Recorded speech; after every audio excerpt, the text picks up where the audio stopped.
In this episode of On Armand DIY, I want to explain how I made this Miles Morales Across the Spider-Verse mask. Here are the materials I used for it. But to get into how I made the mask, I went off this sewing pattern right here.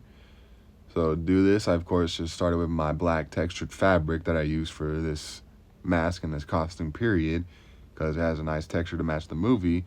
I just folded over with how long I want it to be. I pinned it down to make sure it stays even. I can cut a symmetrical shape that way.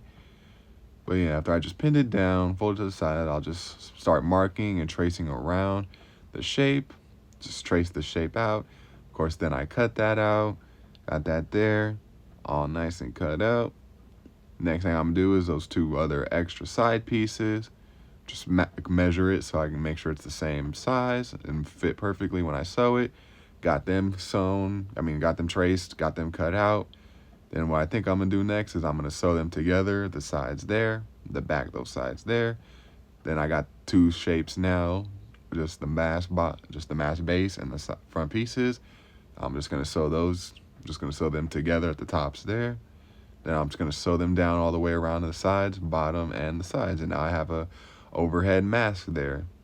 This is it so far. But of course, I want to see through lenses and not those, so I just, of course, cut out some eye holes.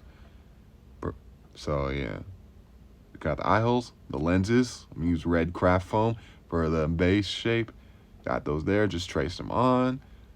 And see, I got one out already. Just trace them, trace how thick you think they need to be. Then you can just cut them out, and you just have two lens pieces. I'm gonna use perforated vinyl for the eye mesh. It's a good eye sync material. Show you, just see, there it is. You just look through it. It's almost like you're not even wearing a mask at all, almost, but it's still a really good see-through material. I highly recommend if you're making like eye mesh mask projects. Definitely better than like lenses on the Spider-Man mask.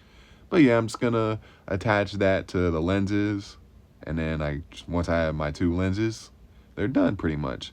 I'm just gonna use my handy dandy glue gun. You can use whatever glue you want, but I just used the glue gun to glue them on, and once I did that, the mask was done.